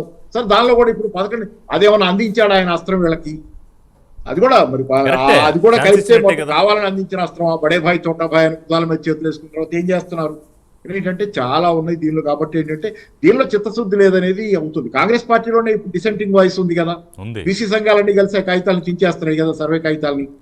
అవును ఎన్ని మరి ఇప్పుడు అంటే వ్యక్తులుగా కొంతమంది అయితే డైరెక్ట్ గానే కేటగరైజేషన్ జరిగింది. ఎస్సీ కేటగరైజేషన్ మీద కూడా ఆమోదం లేదు కదా, పార్టీలో కూడా ఆమోదం లేదు, బయట కూడా ఆమోదం లేదు. వాళ్ళందరూ ప్రెస్ మీట్లు పెట్టారు. ఎస్సీ వర్గీకరణకు సంబంధించి కూడా ఏమి బీసీ వర్గీకరణకు ఉన్న సమస్యలు ఎస్సీ వర్గీకరణకు ఇప్పుడు చట్టబద్ధత కల్పించాలి అనే ఒక డిమాండ్ బీఆర్ఎస్ చేస్తోంది. అదే చట్టబద్ధ ప్రతిదానికి అవసరం, లేకపోతే ఏం చేసినా మీరు మనం ఎంఎస్పీకి అడుగుతున్నాం కదా కేంద్ర ప్రభుత్వాన్ని, ఎంఎస్పీ చట్టబద్ధత అంటున్నాం. లేకపోతే ఇవాళ ఎవరి దయాదాక్షిణ్యాల మీద ఆధారపడి నడిచే వ్యవస్థగా ఉండదు. కానీ ఆ మాటకు వస్తే పాపారావు గారు అసలు కులగండ దేశవ్యాప్తంగా ఇప్పుడు సెన్సెస్ మనం ఎందుకు చేయదు బీజేపీ? ఇప్పుడు అది కూడా పెద్ద పాయింట్ ఏంటంటే కులగణన చేస్తే కులాల ప్రకారం విడిపోతే వాళ్ళకు ఉండే 80 ఇప్పుడు 80:20 అన్నారు యోగి గారు. ఉత్తరప్రదేశ్ లో ఆయన ఫార్ములా ఏంటి 80:20 అన్నాడు. 80:20 అంటే 20% ముస్లిమ్స్ వర్సెస్ 80%. వాళ్ళకి 80% లో 60% వచ్చినా గెలుస్తారు, అధికారంలోకి వచ్చేస్తారు కన్సాలిడేట్ అయితే. అలా కాకుండా కులాల ప్రకారం లెక్కలేకపోయటం మొదలు పెడితే హిందూ సమాజం కులాల ప్రకారం విడిపోతే వాళ్ళకి ఓట్లు తగ్గిపోతాయి కదా. తలా ఒక కులాలుగా విడిపోకూడదు హిందూ సమాజం, వాళ్ళ లెక్క అది. కులాలుగా విడిపోతే 80% కన్సాలిడేషన్ వాళ్ళకి ఓట్లు తక్కువ వస్తాయి, రావు. సునీత్ గారు దీన్ని అడ్రస్ చేయకుండా బృందాలుగా చేరిపోతారు. సునీత్ గారు దీన్ని అడ్రస్ చేయకుండా మీరు ఇప్పుడు ఇవాళ రాష్ట్ర ప్రభుత్వం మీద లేకపోతే కాంగ్రెస్ పార్టీ మీద దాడి చేయడం ఎంతవరకు సమంజసం? సార్ మేము కేంద్ర ప్రభుత్వం నుంచి స్పష్టమైన ఆదేశం చెప్పినాం సార్. ఎవరైతే డిమాండ్ ఉందో మీ రాష్ట్రాలల్లో ముఖ్యమంత్రులు మీరు చేసుకోండి అని మేము చెప్పినాము. ఎందుకు అంటే కేంద్ర ప్రభుత్వంగా వాళ్ళు ఏదైతే క్యాస్ట్ సెన్సెస్ కుల గణన చేయడానికి ఒక అడ్డంకి ఉంది సార్. ఇక్కడ ఒక్కో రాష్ట్రంలో ఒక్కో క్యాస్ట్, పక్క రాష్ట్రంలో బీసీగా ఇప్పుడు నేనున్నాను సార్, నేను రెడ్డి క్యాస్ట్, నేను కర్ణాటకకి వెళ్తే నేను బీసీ, అక్కడ లింగాయతులు కానీ వాళ్ళు కానీ ఇక్కడికి వస్తే బీసీగా ఉన్నారు. అంటే ఒక్కో రాష్ట్రంలో ఒక్కో సామాజిక వర్గం ఇంకో రాష్ట్రంలో పోతే బీసీలుగా ఎస్టీలుగా మారుతున్న సందర్భం ఉంది. కాబట్టి కేంద్ర ప్రభుత్వంగా మేము చేయలేం కాబట్టి మీకు పూర్తి స్వాతంత్రం ఇస్తున్నాం, మీరు చేసుకోండి మీకు అక్కడ డిమాండ్ ఉంటే అని చెప్పినాము. ఇక్కడ ఏదైతే రేవంత్ రెడ్డి గారు ఏదైతే కామారెడ్డి ఇది డిక్లరేషన్ కానివ్వండి, ఉదయపూర్ డిక్లరేషన్ కానివ్వండి, ఏవైతే చెప్పినారో నేను కేంద్ర ప్రభుత్వం ఇస్తా అని కూడా చెప్పలేదు. నేనే బీసీ రిజర్వేషన్లు ఇస్తాను, మేము బీసీ కమిషన్ కు 1,00,000 కోట్ల రూపాయల బడ్జెట్ పెడతాము, ఏదైతే ఒక్కో పార్లమెంటుకి 2 ఎమ్మెల్యేలకు సీట్లు ఇస్తాము, మేము 42% రిజర్వేషన్ ఇస్తాము. ఇవన్నీ చెప్పింది ఈ రాష్ట్ర ప్రభుత్వం అధికారంలోకి వచ్చింది. 6 గ్యారంటీలతో పాటు ఇవి కూడా చెప్పారు. చేయాల్సిన ధర్మం వాళ్లకు ఉన్నది. ఇవాళ కుంటి సాకులు చెప్పడం కాదు. ఇంకొకటి డికే అరుణ గారు రాలేదు సెన్సెక్స్ చెప్పడానికి అని చెప్తున్నారు. అస్సలు మీరు జనగణన అనేది బీసీ జనగణన చేశారా? రాజకీయ ఆర్థిక ఇంకేదో పెద్ద తోకలాగా పెట్టి సామాజికాన్ని పెట్టి లాస్ట్ కు కులగణన అని పెట్టిరు. అప్పుడు ప్రజలు మీ కులగణనకు వ్యతిరేకించారు సార్. మీరు 76 క్వశ్చన్లు పెట్టేసరికి వీళ్ళు మేము ఏ ఇన్ఫర్మేషన్ చెప్తే మా రేషన్ కార్డు అంటే మీరు చెప్తున్నాను బట్టి మొత్తం అసలు ప్రభుత్వం ఏదైతే ఆలోచించిందో ఆ పర్పస్ డిఫీట్ అయిపోయింది మీరు చెప్తున్న దాన్ని బట్టి. స్వయంగా మా కాలనీ అండి, ఇక్కడ నేను హైదరాబాద్ కొత్తపేటలో ఉంటాను, మా కాలనీకే రాలేదు సార్. మా అపార్ట్మెంట్ లో దాదాపు 100 ఇండ్లు ఉంటాయి, కనీసం మా అపార్ట్మెంట్ లో అడుగు కూడా పెట్టలేదు. మరి బాధ్యత ఉండాలి కదా. మేము ఇప్పుడు అతికిచ్చిపోతారు, వాళ్ళు వచ్చినప్పుడు వీళ్ళు ఉండకపోవచ్చు, తర్వాత పిలిపించుకోవాలి కదా. అదే ఒక నిమిషం ఆపితే నేను చెప్తాను మేడం. ఇప్పుడు ఇక్కడ చెప్తారు కానీ నాకు ఒక నిమిషం సునీత్ గారు మీరు ఒక వ్యాలిడ్ పాయింట్ రైజ్ చేశారు, దాని మీద చర్చిద్దాం. ఒక చిన్న బ్రేక్ తీసుకుంటా, బ్రేక్ తర్వాత ఒక నిమిషం ఇక్కడ జరగని దాని గురించి ఇవాళ 4,30,00,000 దాకా మన జనాభా జనగణన వస్తున్నప్పుడు మీరు ఇవాళ 3,70,000 జనాభా వస్తున్నప్పుడు మేమేదో తూతు మంత్రం చేసేసాం, మీరు చెప్పిన లెక్కలు తప్పు, వాళ్ళు చెప్పిన లెక్కలు తప్పు, గవర్నమెంట్ వెబ్సైట్ లో ఉన్న జనాభా లెక్కలు తప్పు, అన్నిటి లెక్కలు తప్పు, మేము చేసిందే కరెక్ట్, దీనికి కన్ఫైన్ అయి ఉండండి అని చెప్తారు. దాంట్లో రైట్, ఒక బ్రేక్ తీసుకుంటాను సునీత్ గారు. బ్రేక్ తర్వాత మీరు రేస్ చేసిన పాయింట్ తో పాటుగా ఇష్యూస్ అన్నిటికీ కలిపి అడ్రస్ చేయడానికి ముఖ్యమంత్రికి కానీ పార్టీ చీఫ్ కానీ లేకపోతే ప్రధానమైన నాయకులకు కానీ ఒక అవకాశం వచ్చిందా? ఎందుకంటే ప్రతిపక్షాలు రోజు ఏదైతే ప్రశ్నిస్తున్నాయో వాటన్నిటిని వన్ షాట్లో అడ్రస్ చేయడానికి బహుశా వాళ్ళు ఢిల్లీ వెళ్ళారు. మరి ఢిల్లీ అధిష్టానం నుంచి ఏ రకమైన వాళ్ళకి మార్గనిర్దేశనం దొరుకుతుంది? వచ్చిన తర్వాత మేబీ రేవంత్ రెడ్డి 2.0 వర్షన్ ఏమన్నా ఉండే అవకాశం ఉందా? ఎందుకంటే హరీష్ రావు నిత్యం ఏదో ఒక అంశం తీసుకున్నారు. ఇప్పుడు రైతు భరోసా కానీ, రైతు బంధు కానీ, ఇప్పుడు జరిగిన నాగే ఆత్మహత్య మీద కూడా ఆయన సీరియస్గా రియాక్ట్ అయ్యారు. ఇవాళ కేటీఆర్ గారు ఢిల్లీలో ఒక పాయింట్ మీద రియాక్ట్ అయ్యారు. వీటన్నిటికీ రెడీగా ఉన్నారా? ఐ థింక్ స్ట్రాంగ్ కౌంటర్ రావడానికి అవకాశం ఉంది ఢిల్లీ టూర్ తర్వాత. ఈరోజు రిషి గారు ముందు ఈ సబ్జెక్ట్లకు పోకముందు నేను కన్క్లూడ్ చేసేది బీసీ కులగణనకు సంబంధించి 2-3 కొంచెం ఫాస్ట్ గా చెప్పాలి, అంటే లెంగ్తీ ఎక్కువ అయిపోకుండా క్రిస్ప్ గా. ఓకే నేను చెప్పేది ఏంటంటే, వీళ్ళు చేస్తామన్నది బీసీ రిజర్వేషన్స్ మేము పెంచుతామన్నారు, రిజర్వేషన్స్ తీసుకొని వస్తామన్నారు. కానీ ఈ రోజు ఏం చెప్తున్నాడు రేవంత్ రెడ్డి గారు? నేను పార్టీ పరంగా ఇస్తా అని చెప్పేసి నిన్న అసెంబ్లీలో చేతులు దులుపుకున్నాడు. ఈ రోజు బీసీ సంఘాలంతా మేము కాదు ఆబ్జెక్షన్ చేసేది. ఫస్ట్ ఆబ్జెక్షన్ చేసింది ఎవరండి? బీసీ సంఘాలు. ఎవరైతే గతంలో కులగణన చేస్తా అంటే నెత్తి మీద పెట్టుకొని సన్మానాలు చేసినటువంటి సంఘాలు, ముఖ్యంగా ఆర్ కృష్ణయ్య గారు పోయి సెక్రటరియట్ లో సన్మానం చేసిండు. అదేవిధంగా జాజుల శ్రీనివాస్ గౌడ్ గారు ఇంకో బీసీ సంఘం నాయకుడు పోయి అసెంబ్లీలో తీర్మానం పాస్ చేసిన రోజు సన్మానం చేసిండు రేవంత్ రెడ్డి గారికి. వాళ్ళిద్దరు ఈ రోజు పేపర్లు దింపేస్తున్నారు కులగణనకు సంబంధించి. ఎందుకు? వాళ్ళ లెక్కలో గతంలో ఎస్కేఎస్ సర్వే చేసినప్పుడు 51% వచ్చింది బీసీలు, హిందూ బీసీలు, వీళ్ళ ప్రకారంగా హిందూ బీసీలు. ఈ రోజు 46% తగ్గించారు. లెక్కకు వస్తే గణాంకాలకు వస్తే దాదాపు 21,52,000 జనాన్ని బీసీ జనం తక్కువైంది, ఎస్సీ జనాభా 1,75,000 తక్కువైనరు. ఓకే, ఇప్పుడు కాదు ఏం చేయాలని కాదు, what's the solution? Me demand ఏంటి అది చెప్పండి. సొల్యూషన్ మళ్ళా రైట్, ఆర్ కృష్ణయ్య గారు చేయాల్సిందే. మళ్ళా కులగణనకు సంబంధించి బీహార్ లో కూడా జరిగినప్పుడు రీసర్వే చేయాలి. వీళ్ళు సక్రమంగా జరగలేదు. ఈరోజు పెంచింది ఏంటంటే, ఇప్పుడు ఎస్సీలు పెరగలేదు, బీసీలు పెరగలేరు, కానీ పెరిగిందల్లా ఓసీలు పెరిగింది. అది ఎంత? 15,89,000 మంది గతానికి కంపేర్ చేసుకుంటే బీసీ సంఘాలంతా కూడా ఆబ్జెక్షన్ చేస్తున్నారు దీని మీదే. కాబట్టి ఈ విషయంలో రేవంత్ రెడ్డి గారు తీవ్రంగా బీసీలను మోసం చేసిండు అనేది అందరు కూడా. ఫస్ట్ ఏమో చట్టబద్ధంగా రిజర్వేషన్లు ఇస్తా అని ఈ రోజు పార్టీ పరంగా ఇస్తామంటే, నువ్వు చెప్పినట్టు నడుచుకోనికే మిగతా పార్టీలు ఏమన్నా నీ కింద పనిచేస్తున్నాయా?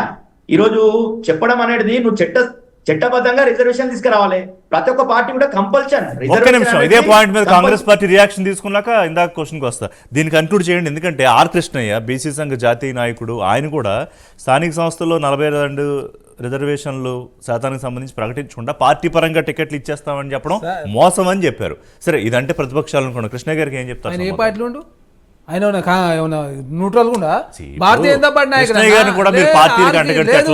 మరి ఆయన ఏం చేసిండు? మరి ఏమన్నా భారతీయ జనతా పార్టీ ఏమన్నా బీసీ మంత్రిత్వ శాఖ ఏర్పాటు చేసిందా? లేకపోతే బీసీ కులగణన చేస్తుంటే భారతీయ జనతా పార్టీ జాయిన్ అయినా? లేకపోతే చట్టసభలో రిజర్వేషన్ తీసుకొస్తుంటే పోయి సీట్ కోసం పోయాడా? మరి రాజ్యసభ సీట్ కోసం పోయిన గురించి మాట్లాడతా వీలే కాదు. కాంగ్రెస్ ప్రభుత్వానికి సిద్ధశుద్ధి ఉంది.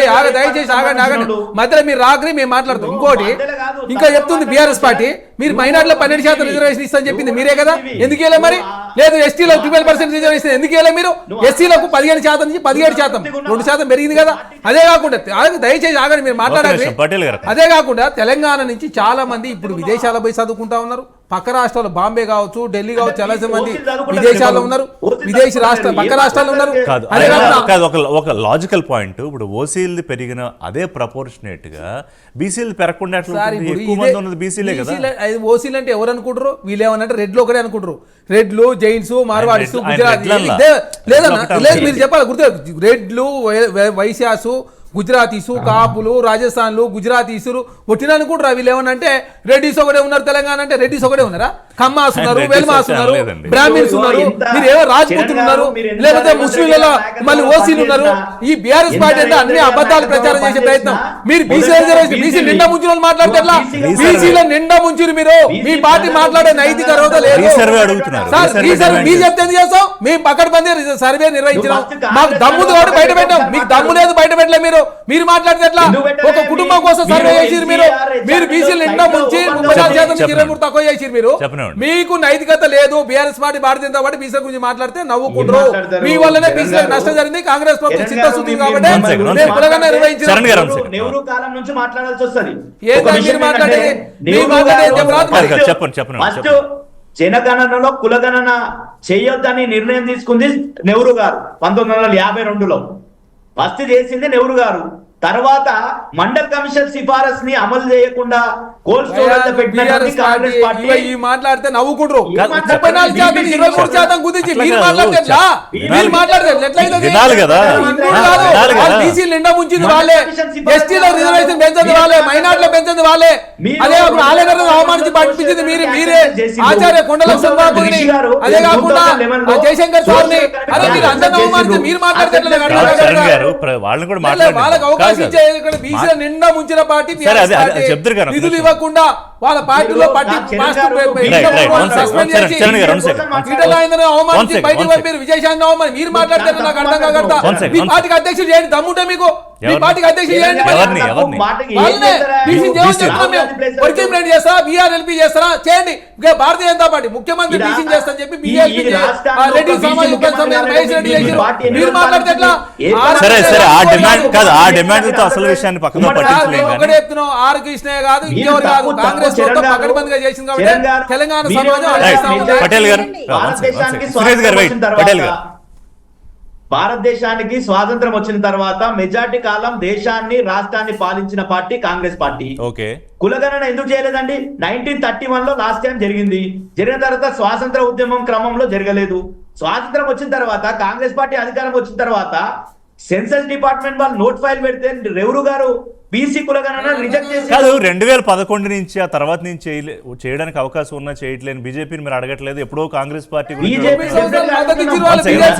గతంలో అధికారంలో ఉన్నప్పుడు కూడా రిషి గారు గతంలో అధికారంలో ఉన్నప్పుడు కూడా కేసీఆర్ గారు ఇక్కడ అసెంబ్లీలో తీర్మానం చేసి బీసీ మంత్రిత్వ శాఖ ఏర్పాటు చేయండి అని ప్రమోషన్ లో రిజర్వేషన్ బీసీలకు పెట్టండి అని కేసీఆర్ గారు కేంద్ర ప్రభుత్వానికి పంపించడం జరిగింది. వాళ్ళు ఈరోజు మోడీ ఒక్కరిని బీసీ ప్రధాని అని చెప్తున్నారు కానీ బీసీలకు ఒక మంత్రిత్వ శాఖ లేదండి. ఈ రోజు ఇప్పటి కూడా బీసీలకు ఒక మంత్రిత్వ శాఖ లేదు. సోషల్ జస్టిస్ మినిస్ట్రీ కింద పరిస్థితి బీసీలకు. సునీత్ గారు, మీకు కూడా అవకాశం ఈక్వల్ గా వస్తుంది. ప్లీజ్ ఒక్క నిమిషం వస్తున్నాం మీ దగ్గర. దేశం అంతా కోరుకుంటుంది కదా, దేశమంతా ఈరోజు కులగణన చేయాలని కోరుకుంటుంది. మీ రాజ్నాథ్ సింగ్ గారు ఆగస్టు 31, 2018లో ఏం చెప్పిండు? 2021 లో ఏదైతే క్యాస్ట్ జనరల్ సెన్సస్ జరుగుతుందో దాంట్లో క్యాస్ట్ సెన్సస్ చేస్తామని చెప్పిండు. మళ్ళా తర్వాత ఈ రోజు మీరు పార్లమెంట్ లోనేమో మేము క్యాస్ట్ సెన్సస్ చెయ్యమని చెప్తారు. ఎందుకు చెయ్యరు? కాదు, ఇప్పుడు సునీత్ గారు ఇందాక ఒక రీజన్ చెప్పారు. కాదు, ఇందాక సునీత్ గారు కారణం చెప్పారు ఎందుకు చేయట్లేదు. Is it valid or not Patel గారు? అంటే రాష్ట్రం మారితే ఒక కులం ఇంకో కులంలోకి వెళ్ళిపోతుంది, అందుకే చేయట్లేదని చెప్పి. ఈ రోజు ఒక రిషి గారు ఈ రోజు కూడా రిజర్వేషన్ ఎస్సీలలో కూడా చాలా ఉన్నాయి అట్లా వేరియేషన్స్. అవును, ఇక్కడ చాకలి వాళ్ళు బీసీ ఏలు ఉన్నారు.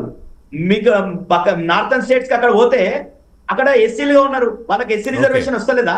ఈ రోజు స్టేట్ వైడ్ గానే ఈ రోజు జనాభాకు నువ్వు రిజర్వేషన్ ఎక్కడ నుండి ఇవ్వాలి? ఈ స్టేట్ లోనే ఇస్తావు రిజర్వేషన్. సెంటర్ అంటే సపరేట్ ఉండదు, స్టేట్ నుండే రిజర్వేషన్ ఇస్తావు. నువ్వు పోస్టులు సెంట్రల్ పోస్టులకు నువ్వు ఏదన్నా ఇప్పుడు ఎస్టీలు ఇక్కడ ఎస్టీలుగా ఉన్నారు, పక్క లంబాడాలు ఇక్కడ ఎస్టీలుగా ఉన్నారు, మహారాష్ట్రలో బీసీలుగా ఉన్నారు. సో ఒక నిమిషం, నాకు ఇక్కడ చిన్న క్లారిఫికేషన్ కావాలి పాపారావు గారు. అంటే ఇప్పుడు ఫెడరల్ స్ట్రక్చర్ లో వారు అన్నట్టుగా రాష్ట్రాలు అన్ని కలిపితేనే యూనియన్. సో ఆ రాష్ట్రాల్లో ఈ కులం ఏ సెక్షన్లోకి వస్తుంది దాని ప్రకారమే చేసి రిజర్వేషన్లు కేటాయించాలనేది పటేల్ గారు చెప్పింది. అండ్ ఇట్ సౌండ్స్ లాజిక్, దానికి లాజికల్గానే అనిపిస్తుంది. అది అంత పరిజ్ఞానం లేదు, అది ఇంకా కొంచెం డీప్ గా ఆలోచించాలి. మిత్రులు చెప్తున్నారు, సరే ఇంకా నాకు పెద్ద తెలియదు. అంటే I'm convinced with that theory actual గా. అవ్వచ్చు, నాకు కూడా రీజనబుల్ గానే కనపడుతుంది. మీరు మీకు అనిపించినట్టు నాకు అనిపిస్తుంది. నేను ఫస్ట్ టైం అంత లోతుగా వింటాను, రీజనబుల్. కాకపోతే మన సతీష్ గారు ఆయన్ని అడిగితే ఆయన అభిప్రాయం, లేకపోతే మేడం అడిగితే వాళ్ళ అభిప్రాయం కూడా చెప్తే వాళ్ళేమి దాన్ని వ్యాలిడ్ గా గట్టిగా కొట్టేయలేకపోతే ఇక మనం కూడా దానికి అదే కంక్లూజన్ కి ఇప్పటికైతే రావచ్చు. రైట్ సునీత్ గారు. సో ఒకటి, ఇప్పుడు బీసీ సంబంధించి 42% రేపు స్థానిక సంస్థల్లో ఇవ్వడం ఎమ్మెల్యేల బాధ్యత అని ఇవాళ దిశానిర్దేశం చేశామని చెప్తున్నారు. సరే, కాసేపు చట్టం అవ్వలేదు అనుకుందాం. బీజేపీ 42% ఇవ్వడానికి రెడీగానే ఉందా? అలాగే బీఆర్ఎస్ 42% ఇచ్చి, ఇప్పుడు ఇందాక పాపారావు గారు చెప్పిన వ్యాలిడ్ పాయింట్ ఏంటంటే ఎంతమంది ప్రాతినిధ్యం వహిస్తున్నారు. అందరూ 42% ఇస్తే గెలిచిన వాళ్ళలో ఖచ్చితంగా 42% ప్రాతినిధ్యం ఉంటుంది, ఎందుకంటే అందరూ బీసీలకే ఇస్తారు కాబట్టి. ఆ అవకాశం ఉందా? మీరు ఆ విషయం చెప్పగలరా? సార్, ఇప్పుడు ఏదైతే చెప్తున్నారో వీళ్ళు 42% ఇస్తామని, ఇది ఎలక్షన్ల ముందరనే చెప్పారు సార్. అవును. మరి వాళ్ళకి అంత చిత్తశుద్ధి ఉంటే ఎలక్షన్లలోనే సీట్లు ఇవ్వాలా? రెండోది, మరి ఇప్పుడు ఎలక్షన్ లో ఎక్కువ ఇచ్చారనుకుంటా. కాదు, కంపారిటివ్లీ చరణ్ గారు, correct me if I'm wrong, comparatively BJP Congress లతో కన్నా బీజేపీ బీఆర్ఎస్ లో కన్నా ఎక్కువ ఇచ్చినట్టున్నారు కాంగ్రెస్ పార్టీ బీసీలకి. 17 ఒకసారి క్రాస్ చెక్ చేయండి, ఒకసారి క్రాస్ చెక్ చేయండి. 23 ఇచ్చినాం, బీసీలకి 23 ఇచ్చినాం. Right, okay. సునీత్ గారు, టీఆర్ఎస్ పార్టీ కన్నా ఒకటి ఎక్కువ ఇచ్చినాం. సునీత్ గారు, సార్ మమ్మల్ని మాట్లాడి సునీత్ గారు మీకే మధ్యలో క్లారిఫికేషన్ కోసం 39 సీట్లు మేము బీసీలకు ఇచ్చినాం సార్. మేము బీసీ సామాజిక మేము బీసీ కమిషన్ కి చట్టబద్ధత చేసినాం సార్. ఇవాళ 27 మంది మినిస్టర్లు మాకు కేంద్ర ప్రభుత్వంలో మంత్రులు ఉన్నారు సార్.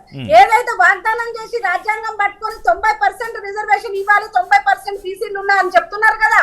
మరి ఈ రాష్ట్రానికి మీరు ఎందుకు ముఖ్యమంత్రిని బీసీ చేయొచ్చు కదా, ఎందుకు చేయలేదు? ఇప్పుడు అట్లా కాదండి, కాదు, బీజేపీకి బీఆర్ఎస్ కి కాంగ్రెస్ కి అన్ని పార్టీలకి బీసీల మీద వల్లమాలిన ప్రేమ అసలు మామూలు ప్రేమ కాదు. కానీ పార్టీ అధ్యక్షుడు దగ్గరికి వచ్చేటప్పటికి, లేకపోతే అధ్యక్షుడు వచ్చేటప్పుడు మీ దగ్గర ఉన్నారనుకోండి, కాంగ్రెస్ పార్టీ ఉన్నారు అదే బీజేపీ రాష్ట్రంలో వి హనుమంతరావు, కేకేశ్వరరావు గారు, బొత్స సత్యనారాయణ, అదేవిధంగా పొన్నాల లక్ష్మయ్య గారు, తర్వాత డి శ్రీనివాస్ గారు, తర్వాత మన మహేష్ కుమార్ గౌడ్ గారు, మా జాతీయ స్థాయి అధ్యక్షుడు ఖర్గే గారు ఉన్నారు. వీళ్ళు బీజేపీ నేతని చేయకుండా బీసీని ముఖ్యమంత్రి చేస్తారని చెప్పేసి 8 ఎమ్మెల్యేలు 8 ఎంపీలు గెలిచిన తర్వాత నిన్న భారతీయ జనతా పార్టీ వీళ్ళు మాట్లాడినట్టు అవుతుంది. సార్, గుజరాత్ లోకల్ బాడీలో 10% ఇస్తుంది బీసీలకు. ఇప్పుడు మొత్తం 20% అమలు అవుతుంది. బీసీలకు ఇచ్చి 2% మాత్రమే. ఇదే విషయంతో బీజేపీ ఇంకొకటి ఉంది, ఎస్సీ వర్గీకరణ విషయంలో. అప్పుడు మందకృష్ణ మాదిగని స్టేజ్ మీద పిలిచి మోదీ గారు ఎన్నికలకు ముందు ఒక ఆప్యాయంగా ఆలింగనం చేసుకుని ప్రామిస్ చేసి ఇవన్నీ జరిగాయి. ఇప్పుడు ఎస్సీ వర్గీకరణ అంశం కూడా తెర మీదకి వచ్చింది బీసీ కులగణంతో పాటు. సార్, మేము ఎస్సీ వర్గీకరణకు అనుకూలంగా స్వయంగా ప్రధానమంత్రి గారు కూనుకొని హైకోర్టులో ఏదైతే ఇమీడియట్ గా అక్కడ ఏదైతే మనము సబ్మిట్ చేయాలో త్వరగా వాళ్ళకు ఏదైతే సుప్రీంకోర్టులో అఫిడవిట్లు వేయాలో ప్రభుత్వం తరఫు నుంచి ఫాస్ట్ గా మూవ్మెంట్ చేయించారు, వాళ్ళకి సహకరించారు, వాగ్దానం చేశారు, అన్నిటికీ కట్టుబడి ఉన్నారు. ఆయన స్వయంగా నేను చెప్పడం కాదు సార్, ప్రధానమంత్రి గారు చెప్పారు. దాని మీద మాకు ఇంకో ఆలోచన అయితే ఏమి లేదు. బీసీలది కూడా సార్, మేము బీసీలకు అధిక ప్రాధాన్యత ఇస్తూ వచ్చాము. ఈ రాష్ట్రానికి మేము బీసీ ముఖ్యమంత్రిని కూడా ప్రకటించినాం సార్. మా ప్రభుత్వం వస్తే ఖచ్చితంగా బీసీ ముఖ్యమంత్రిని చేస్తానని మేము ప్రకటించినాము. ఉన్న బీసీ నాయకుడిని ఉన్న బీసీ నాయకుడిని పార్టీ అధ్యక్షుడిని తప్పించేసి మళ్ళీ మనం అక్కడికి వెళ్తే చాలా వస్తాయి. బండి సంజయ్ గారు ఉన్నప్పుడు పార్టీ అప్రతిహతంగా ఎదుగుతున్న టైంలో, బ్రహ్మాండంగా పోటీ ఇస్తున్న టైంలో కాంగ్రెస్ పార్టీ అక్కడ సోయిలో లేనప్పుడు జరిగిన పరిణామాలన్నీ గుర్తున్నాయి కదా. నేను ఒక మాట చెప్తాను సార్, ఈ రాష్ట్రం నుంచి ఒక గవర్నర్ దత్తన్న ఉన్నారు, ఒక ఏదైతే ఓబీసీ ఏదైతే కమిటీకి మన లక్ష్మణ్ గారు ఈ రోజు అధ్యక్షులుగా ఉన్నారు. ఆయనకు ఎంపీ సీట్ ఇచ్చారు, ఇలా పార్లమెంట్ లో కమిటీ మెంబర్ గా ఉన్నారు. ఇన్నిటికి మేము ప్రాధాన్యత కల్పించాం. మరి అయ్యేందుకు మర్చిపోతున్నారు సార్ మీరు? ఈ రోజు అదే బండి సంజయ్ గారికి కేంద్ర ప్రభుత్వం హోమ్ మినిస్ట్రీ ఇచ్చింది సార్. మరి అది మాట్లాడేది ఎందుకు సార్ మీరు? మేము ఇద్దరికి ఒక్క కిషన్ రెడ్డికి ఇస్తే ఇక్కడ 3 బీసీలకు ఇచ్చినాం సార్. ఓన్లీ ఒక్క కిషన్ రెడ్డి ప్రాధాన్యత ఇక్కడ ఇస్తే 3 బీసీలకు ప్రాధాన్యత ఇచ్చినాం. మీరు ఎంత మందికి ఇచ్చారో చెప్పండి. ఇప్పుడు ఒక నిమిషం పటేల్ గారు, ఒక బండి సంజయ్ గారికి ఇచ్చినాము, ఓన్లీ లక్ష్మణ్ గారికి సారీ కిషన్ రెడ్డి గారికి.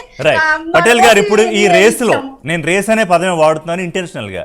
ఈ బీసీల మీద ప్రేమ ఉన్న రేసులో పటేల్ గారు, బీఆర్ఎస్ వర్సెస్ కాంగ్రెస్ వర్సెస్ బీజేపీలు రేపు స్థానిక సంస్థల ఎన్నికల్లో 80% టార్గెట్ ఇవాళ కాంగ్రెస్ పార్టీ అధిష్టానం ఇస్తోంది ఎమ్మెల్యేలకి. సరే, సహజంగా లోకల్ బాడీ ఎలక్షన్స్లో ఎట్లా జరుగుతుంది, ఏంటి ఏకగ్రీవాలు, ఇవన్నీ మనకు తెలియంది కాదు. ఏంటి బీఆర్ఎస్ ఎట్లా అడ్రస్ చేయబోతోంది, ఈ అంశాన్ని ఎంతవరకు తీసుకెళ్తుంది, ఎంతవరకు ముందుకు తీసుకెళ్తుంది బీసీతో పాటు వర్గీకరణ అంశాన్ని? బీసీలకు సంబంధించి కాంగ్రెస్ పార్టీ మొత్తం కూడా మోసం చేసింది అనేది మొత్తం బీసీ సంఘాలే చెప్తున్నాయి. మనం చెప్పాల్సింది ఈ రోజు నేను చెప్పడమో, బీజేపీ వాళ్ళు చెప్పడమో, లేకపోతే ఇంకెవరో చెప్పడం కాదు. మొత్తం బీసీ సంఘాలు తెలంగాణ వ్యాప్తంగా మీరు ఎవరైనా ఏ బీసీ సంఘం నాయకుడిని అడిగినా గానీ అందరు కూడా తీవ్రంగా కాంగ్రెస్ పార్టీ తీసుకున్న దానికి ఒక పొలిటికల్ అఫిలియేషన్ ఇచ్చారు కదా ఇప్పుడు చరణ్ కౌశిక్ గారు, దానికి పొలిటికల్ శ్రీనివాస్ గౌడ్ గారు, రిషి గారు, ఆర్ కృష్ణయ్య గారు పోయి అదే బీజేపీలకు ముందే మాట్లాడుకొని రిజైన్ చేసినాకనే ఆయన పోయి సన్మానం చేసిన రేవంత్ రెడ్డి గారిని. ఆ రోజేమో ఆయన పార్టీ కలర్ కనిపించదు, ఓకేనా. అదే విధంగా జాజుల శ్రీనివాస్ గౌడ్ గారు, ఆయన ఏ పార్టీలో లేడు, ఆయన పోయి సన్మానం చేసిండు. మిగతా చిరంజీవులు గారు ఈరోజు రిటైర్డ్ ఐఏఎస్ అధికారి, ఆయన ఏ పార్టీలో లేడు. అదేవిధంగా చాలా మంది బీసీ మేధావులందరూ కూడా అందరు వ్యతిరేకిస్తారు. మీరు చరణ్ గారు ఎవరికన్నా అడగండి, ఈ కుల సర్వే మీద బీసీలు తీవ్రమైనటువంటి ఆబ్జెక్షన్స్ ఉన్నాయి. సో ఇప్పుడు ఈ రెండు అంశాలు కాంగ్రెస్ పార్టీకి తలనొప్పేనా? ఎలాగో బీఆర్ఎస్ పోసే ఆజ్యం అలాగూ పోస్తుంది, పొలిటికల్ గా ఏ పార్టీ అయినా చేసేదే. అంటే ఒకవైపు బీసీ సంఘాలు, ఒకవైపు బీజేపీ, ఒకవైపు బీఆర్ఎస్. డెఫినెట్ గా కదా, ఈ రోజు వాళ్ళు చేసినటువంటివి అన్ని హామీలు, ఇగో వాళ్ళు ఇచ్చినటువంటి గ్యారంటీలు. ఏ గ్యారంటీ? రైతులకు రుణమాఫీ విషయంలో నిన్న మేము ఇక్కడ ధర్నా పెట్టినాం. ఆ ధర్నా పెడితే మొత్తం కూడా 15,000 రూపాయలు ఉన్నటువంటి రైతులకు కూడా రుణమాఫీ కాలేదు. మొత్తం లీస్టులు ఇచ్చారు ఒక్కొక్క విలేజ్ లో. చరణ్ గారు మీ న్యూస్ ఛానల్ వేదికగా ఎవరైనా వస్తే మొత్తం మీరు నవాపేట మండలంలో విలేజ్ చూపిస్తాం. మొత్తం 20-30% మినహాయింపు వాళ్ళు ఇచ్చినటువంటి రైతు డిక్లరేషన్ లో ఎక్కడ కూడా రుణమాఫీ జరగలేదు. రైతు బంధు, రైతు భరోసా అంటారు కదా, వాళ్ళు మోసం చేశారు. 15,000 అన్నారు. గతం నుండి అప్పుడు ఇచ్చేటటువంటి కేసీఆర్ గారు పెట్టిన పైసలు, అప్పుడు ప్రభుత్వం పెట్టిన ఎన్నికల తర్వాత ఒక విడత 5,000 రూపాయలు వేసారు. గతంలో వాళ్ళు వేస్తామన్నది 7,500, కానీ వేసింది 5,000. మొన్న వానకాలం ఎగ్గొట్టిర్రు. ఈ రోజు మళ్ళీ వచ్చిన తర్వాత 6,000 అని చెప్పేసి అది కూడా తూతు మంత్రంగా వేస్తున్నారు. ఈ రోజు పేపర్లు వచ్చింది ఏంటంటే ఒక ఎకరకి 22,41,45,330 అంతమందికి ఇచ్చారు. ఇప్పుడు హరీష్ రావు 47 లక్షల మందికి ఇంకా ఏమైందని అడిగారు, అది మాట్లాడదాం. మొత్తం 70 లక్షల మంది రైతులు ఉన్నారు. 70 లక్షల పైచిలుకున్న రైతులు. వీళ్ళు ఏం చెప్పిర్రు? గతంలో కేసీఆర్ గారు లైన్ గా ఈ రోజు ఒక ఎకరాకి వేస్తే రేపు 2 ఎకరాలకు, తర్వాత 3 ఎకరాలకు, ఇట్లా కంటిన్యూ 1 వీక్ 10 days లో అయిపోయింది. కానీ ఈ రోజు రేవంత్ రెడ్డి గారు 10,000 కోట్ల అప్పు మంజూరైంది డిసెంబర్ లో. 400 ఎకరాలు టీఎస్ఐఐసికి సంబంధించిన భూమిని తాకట్టు పెట్టి 10,000 కోట్లు రుణం తెస్తే మేము అనుకున్నాం రైతులకు చెల్లిస్తారు అనుకున్నాం. కానీ ఆ రుణం మొత్తం కూడా కాంట్రాక్టర్లకు చెల్లించారు. అందుకోసమే కదా ఈ రోజు 10 మంది ఎమ్మెల్యేలు మీటింగ్ పెట్టుకున్నారంటే అది మంత్రులకు వ్యతిరేకంగా. మంత్రులు ఏదైతే రేవంత్ రెడ్డి కంట్రోల్లో లేనటువంటి మంత్రులు ఏదైతే ఉన్నారో, పొంగులేటి శ్రీనివాస్ రెడ్డి, రేవంత్ రెడ్డి కంట్రోల్లో లేకుండా ఉన్నారా మంత్రులు? ఉన్నారు కదా, అందుకే కదా వాళ్ళ మీద. ఎవరెవరు ఉన్నారు రేవంత్ రెడ్డి కంట్రోల్లో లేకుండా? రేవంత్ రెడ్డి కంట్రోల్లో బట్టి గారు లేరు, పొంగులేటి శ్రీనివాస్ రెడ్డి గారు లేరు. వాళ్ళు ఈ రోజు 30% మినిస్టర్ ఒకరు, 10% మినిస్టర్ ఒకరు. అంటే వాళ్ళిద్దరిని అంటే 30% 10% అంటే 30% మొత్తం కూడా ఆయన ఎవరైతే పొంగులేటి గారు ఉన్నారో మొత్తం అన్నిట్లలో 30% వాటా తీసుకుంటుండు. అదే విధంగా ఈయన బట్టి గారు అయితే ఓపెన్ సీక్రెట్. మీరు ఎవరికన్నా అడగండి, ఫైనాన్స్ డిపార్ట్మెంట్ లో కాదు మీరు డిప్యూటీ సీఎం మీద ఎలిగేషన్స్ చేస్తున్నారు. ఒకవేళ వాళ్ళు ఏమన్నా లీగల్ గా అప్రోచ్ అయితే మీరు రెడీగా ఉన్నారా? మేము దీనికి కట్టుబడి ఉన్నా. ఎందుకంటే మొన్ననే ఒక టీచర్ రిటైర్మెంట్ ఫంక్షన్ కి నేను పోతే అక్కడ ఇంకొక గతంలో రిటైర్ అయినటువంటి టీచర్ చెప్తుండు, నేను 8% చెల్లించి నా బిల్లు ఏదైతే జీపీఎఫ్ అమౌంట్ ఉందో 8% చెల్లించి తెచ్చుకున్నాడు. అది కూడా డైరెక్ట్ గా నేను చెప్తున్నా కదా, బట్టి గారి ఫ్యామిలీ మెంబర్స్ ఇన్వాల్వ్ అయ్యి డైరెక్ట్ గా. మొత్తం మీద ఈ మంత్రుల వ్యవహారంలో అసంతృప్తులుగా ఉన్న ఎమ్మెల్యేల తలకాయ నొప్పి వ్యవహారంతో పాటు పాపారావు గారు, ఒకవైపున బీసీలకు సంబంధించి కులగణన, రిజర్వేషన్లు, ఎస్సీ వర్గీకరణ, ఇవన్నీ కూడా కాంగ్రెస్ పార్టీకి ఇది ఖచ్చితంగా ఒక హెడేకే. దాన్ని ముఖ్యమంత్రి ఫేస్ చేయాలి. సో ఏమనిపిస్తుంది మీకు? తాత్కాలికమా? ఎందుకంటే ఇంకా ఎన్నికలకి చాలా కాలం ఉంది. సరే, స్థానిక సంస్థలు ఎలక్షన్స్ దాన్ని ఎట్లా హ్యాండిల్ చేస్తాయి అధికారంలో ఉన్న పార్టీలు మనకు తెలియంది ఏం కాదు. సో పెద్ద ప్రమాదం ఏమైనా ముంచుకొస్తున్నట్టు అనిపిస్తోందా, లేకపోతే టీ కప్పులో తుఫానా? ఇది టీ కప్పులో తుఫాన్ అయితే మాత్రం కాదు. ఖచ్చితంగా ప్రమాదం ఎప్పుడు ప్రమాద తీవ్రత అయితే చాలా ఎక్కువ ఉంది. ఎందుకంటే పబ్లిక్ లోకి పోయే పరిస్థితి లేదు కాంగ్రెస్ నాయకులు. అది నిజం. పబ్లిక్ లోకి వీళ్ళు పోయి జనాలతో సంజాయిషి ఇచ్చుకోనో లేకపోతే జనాలకి జవాబులు చెప్పగల పరిస్థితి అయితే జీరో. ఆ కారణం చేస్తే నేను అనుకోవటం మొన్న 10 మందో 13 మందో ఎమ్మెల్యేలు సపరేట్ గా మీట్ అయ్యారంటే వాళ్ళు ఏం చెప్పినా ఇది డిన్నర్ కోసం మీట్ అయ్యాము ఇవన్నీ చెప్పినా కానీ అది కాదు. ఎవరైనా అగ్గి రగులుకుంది. వాళ్ళు అసలు ఏ విషయంలోనూ వాళ్ళు వాళ్ళు ఏం చేసినా వాళ్ళకి ప్రాబ్లం అవుతుంది. ఎందుకంటే బేసిక్ గా చేయాల్సిన పనులు చేయకుండా సర్వే చేసుకున్నారు, వాళ్ళ పార్టీ సర్వే చేశారు, 70% టిఆర్ఎస్. మళ్ళీ ఇది ఫామ్ హౌస్ పాలన వంకర మాటలు మాట్లాడినా జనాలు మాత్రం దాన్ని స్ట్రైటన్ చేసి మాకు అదే కావాలంట. ఇంకా తర్వాత ఇక్కడ వచ్చి సర్వే అని ఒకటి చేశారు, దీనిలోనూ చిత్తశుద్ధి లేదు. ఎందుకంటే బేసిక్ గా దీన్ని కూడా ఎప్పుడు నమ్మేవాళ్ళు అంటే దీన్ని కూడా కొంత తీసుకునేవాళ్ళు జనాలు పాజిటివ్ గా. ఇవన్నీ ఏ మాటలేదు, మీరు పథకాలు చేయాల్సి కులగండ మొదలు పెట్టినప్పుడు అయితే తీసుకున్నారు, మీరు అన్నట్టు పాజిటివ్ గానే తీసుకున్నారు. ఏంటది అటెంప్ట్ ని పాజిటివ్ గానే తీసుకున్నారు అంటున్నాను నేను. తీసుకునే వాళ్ళు ఇప్పుడు తీసుకోవట్లా, అసలు ప్రతిదీ అనుమానమే కాంగ్రెస్ పార్టీ మీద. జనాలు మీకు చూపు ఒకసారి అనుమానం మొదలైన తర్వాత మీ అనుభవాల దృష్ట్యా మీకు అనుమానం మొదలవుద్ది. అనుభవాలు ఏంటి? 6 గ్యారంటీల దగ్గర నుంచి రుణమాఫీ దగ్గర నుంచి ఏది రోజుకో మాట మాట్లాడతా చిత్తశుద్ధి లేని మోసకారి వ్యవహారం అని అర్థమైన తర్వాత మీరు ఏం చేసినా అనుమానంగా చూస్తారు.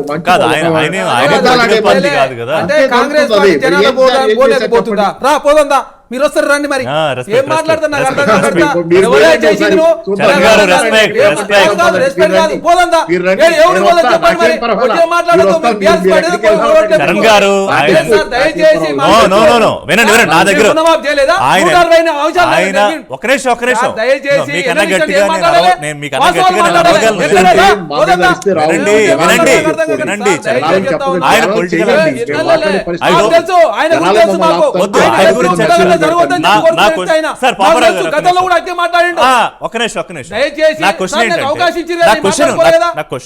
కన్క్లూజన్ ఏంటి?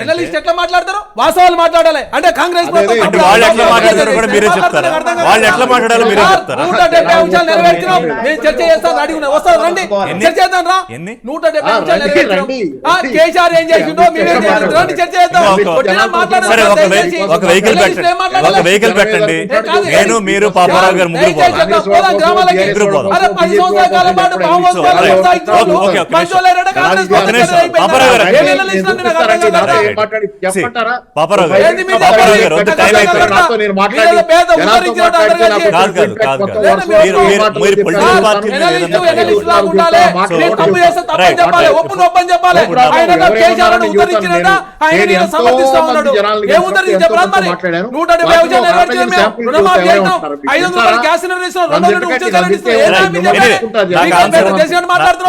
ఎంత వైలెంట్ గా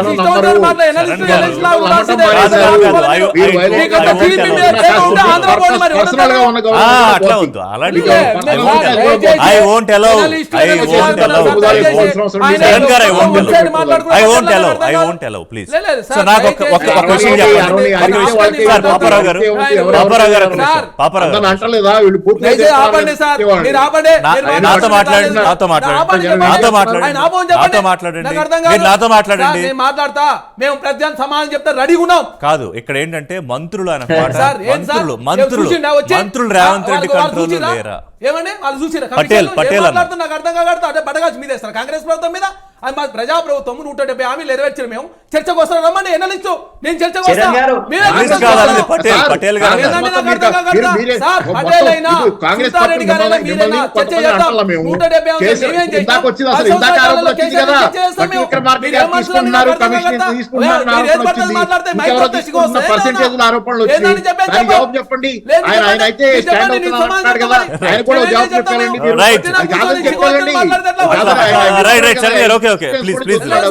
please down your voice, please down అట్లనద్దు Charan గారు. no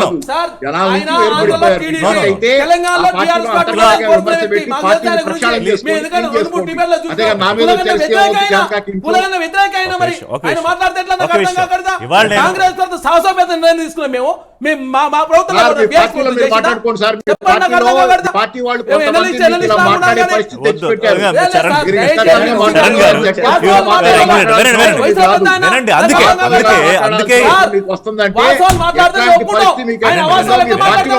పార్లమెంట్ గారు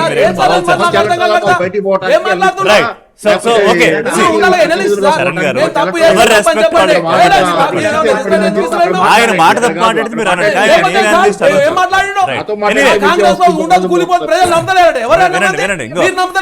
మీరు ఈవినింగ్ ఏం తినొచ్చారా కానీ అంత గట్టిగా అరవలేకపోతున్నారు. పాపారావు గారు, పటేల్ గారు, సునీల్ గారు, చరణ్ గారు, థ్యాంక్ యూ.